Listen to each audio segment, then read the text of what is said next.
की यात्रा में हम लोगों ने तमाम महानुभावों के साथ मुलाकात की। G2G लेवल की, गवर्नमेंट टू गवर्नमेंट लेवल की बैठकें संपन्न की। G2B लेवल की कई बैठकें और B2B लेवल की भी कई बैठकें इस दौरान संपन्न हुई हैं। मेरा मानना है कि दोनों देशों में इन चारों प्रकार की सभी बैठकों को ले लिया जाए तो इन सब को लेकर के लगभग 60 से अधिक ऐसी बैठकें और इस प्रकार के कार्यक्रम संपन्न हुए हैं जो G2G, G2B, B2B स्तर के संपन्न हुए हैं। 2 बड़े रोड शो, एक सिंगापुर में जिसमें काफ़ी बड़ी संख्या में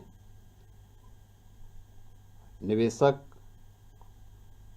और वित्तीय संस्थानों के चेयरमैन और सीईओ आए थे। एक रोड शो हम लोगों ने कल टोक्यो में किया था और एक रोड शो आज जापान के एक प्रमुख प्रांत यामानाशी में आज संपन्न हुआ है, जिसमें भी निवेशकों की एक अच्छी खासी संख्या, दोनों जगह मिलाकर के अगर देखें तो लगभग 450 से 500 निवेशक और वित्तीय संस्थानों की चेयरमैन और सीईओ इन दोनों कार्यक्रमों में आए। हम लोगों ने इस पूरी यात्रा के दौरान इस बात को देखा है, इसमें सिंगापुर में IT, global capability city, logistic, semiconductor और टूरिज्म, फिनटेक, मेडटेक, डीपटेक के मुद्दे को लेकर के काफ़ी पॉजिटिव वार्ता हमारी इन सभी क्षेत्रों में हुई है और बहुत सारे निवेशक यहाँ पे निवेश करने के लिए, उत्तर प्रदेश के अंदर निवेश करने के लिए हमारे साथ MOU भी किए और बहुत सारे लोगों ने अपने प्रस्ताव भी दिए हैं और उनका एक बिजनेस डेलीगेशन जिसमें JIC, तामासेक, USG, गूगल, ब्लैकस्टोन, ये सभी जो सिंगापुर से बेस्ड जो कंपनियां हैं, ये कंपनियां भी उत्तर प्रदेश के अंदर उस रूप में अपनी भागीदारी आगे बढ़ाने के लिए पूरी सतर्कता के साथ वहां पर आने को तत्पर हैं। कल से हम लोगों ने टोक्यो और आज यामानाशी में बड़े पैमाने पर हम लोगों ने यहाँ पे G2G और G2B लेवल की बैठकें संपन्न की। कल यहाँ पे उत्तर प्रदेश के अंदर टूरिज्म की इन संभावनाओं को आगे बढ़ाने और यहाँ के बिजनेसमैन उत्तर प्रदेश के अंदर आए। यहाँ के माननीय विदेश मंत्री से हमारी मुलाकात हुई थी, उनके साथ भी एक सकारात्मक वार्ता हुई।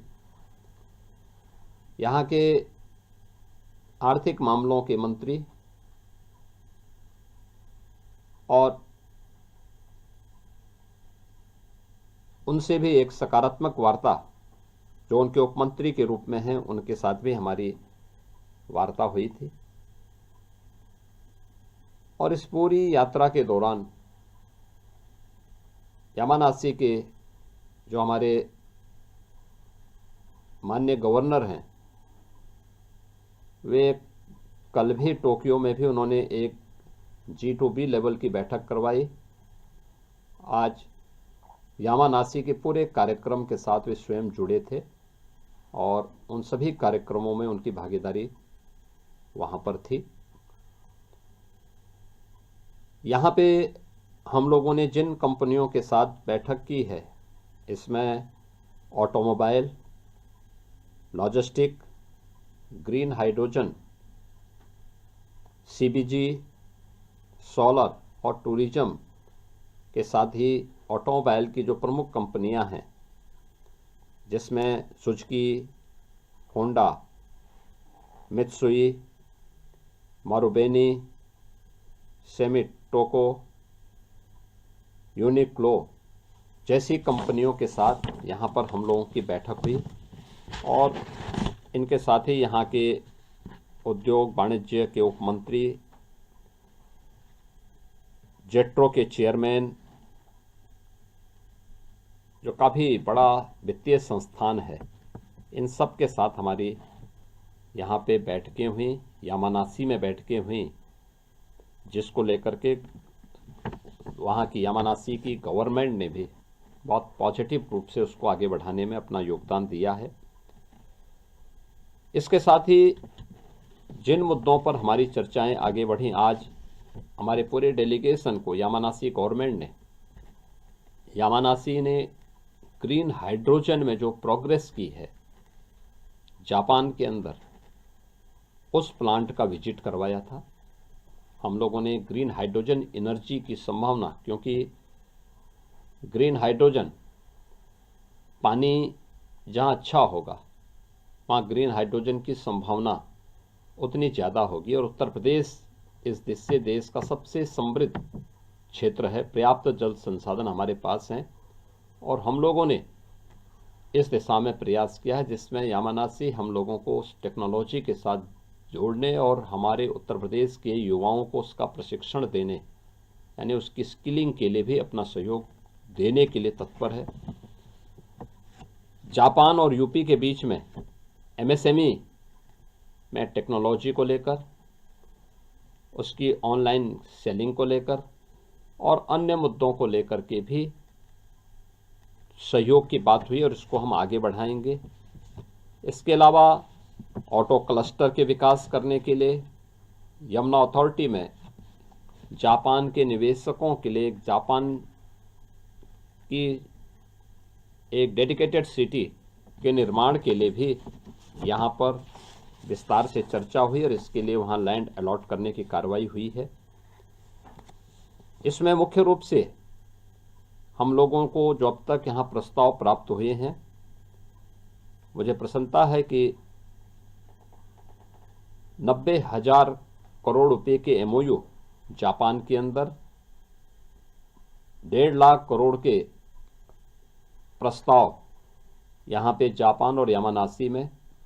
उत्तर प्रदेश के इस डेलीगेशन को प्राप्त हुए हैं और इसी प्रकार से सिंगापुर में 60,000 के एमओयू और 1 लाख करोड़ रुपए तक के हमारे पास प्रस्ताव उत्तर प्रदेश में निवेश के लिए आए हैं, जिन्हें इन्वेस्ट यूपी और उत्तर प्रदेश के हमारे अन्य विभाग आगे बढ़ाने का काम करेंगे। इसके साथ ही इस पूरे कार्यक्रम के दौरान हम लोगों ने ये भी देखी है कि जो एक परसेप्शन लॉ, बेहतर रोल ऑफ लॉ का परिणाम क्या होता है, इज ऑफ डूइंग बिजनेस, जिस पर पहले दिन से प्रधानमंत्री जी का फोकस रहा है, उसका परिणाम क्या होता है। टेक्नोलॉजी का उपयोग करके ट्रांसफॉर्मेशन का परिणाम क्या होता है, दुनिया ट्रस्ट करती है और वो ट्रस्ट मुझे दोनों देशों में देखने को मिला है। हमने ईज ऑफ डूइंग बिजनेस में टॉप अचीवर स्टेट के रूप में यूपी को स्थापित किया। रोल ऑफ लॉ के अनुसार उत्तर प्रदेश के अंदर बेहतर कानून व्यवस्था की स्थिति दी। आज परिणाम है दुनिया का निवेशक यूपी के अंदर आना चाहता है। स्वयं यामानासी के माननीय गवर्नर अपने साथ में अगस्त में 200 जापान के सीईओज और को लेकर के यूपी के अंदर आ रहे हैं, जो जापान के भारी भरकम निवेश की उन संभावनाओं को आगे बढ़ाने के लिए यूपी के साथ मिलकर के काम करने के इच्छुक हैं। ऐसे ही सिंगापुर के अंदर भी एक बड़े पैमाने पर उनका एक बिजनेस डेलीगेशन यूपी के अंदर आने को उत्सुक है, जो उत्तर प्रदेश के अंदर अपना निवेश करने के लिए उत्सुक है। और हम लोगों ने इसके लिए अभी से अपनी कार्रवाई भी हमारी प्रारंभ हो चुकी है। हमारा प्रयास है कि समयबद्ध तरीके से इन सभी कार्यक्रमों को हम आगे बढ़ा सकें और इस कार्य के परिणाम को हम लोग जमीनी धरातल पर दे करके उत्तर प्रदेश का जो टारगेट है $1 ट्रिलियन की इकोनॉमी बनाने की, उस $1 ट्रिलियन की इकोनॉमी को बनाने की दिशा में किए जाने वाले प्रयास में एक महत्वपूर्ण और मील का पत्थर साबित होगा। मैं आज के इस अवसर पर अपने दोनों मिशन से जुड़े हुए अधिकारियों को, सिंगापुर के हमारे जो माननीय उच्चायुक्त हैं उनके और उनकी पूरी टीम को, मैं यहाँ के राजदूत, जापान की राजदूत और उनकी पूरी टीम को, जिन्होंने बहुत पॉजिटिव तरीके से पहले से भी होमवर्क किया था, हमारी टीम के साथ भी पहले से काफ़ी होमवर्क करने के बाद इस पूरे कार्यक्रम को सफलतापूर्वक आगे बढ़ाने में अपना योगदान दिया। और मुझे यहाँ पे दोनों स्थानों पर, दोनों क्या तीनों स्थानों पर भारतीय समुदायों के साथ भी संवाद करने का अवसर मिला। सिंगापुर में उनका काफ़ी बड़ा भारतीय समुदाय के साथ एक हम लोगों का कार्यक्रम संपन्न हुआ था। कल हम लोगों ने यहाँ पर एक बड़ा कार्यक्रम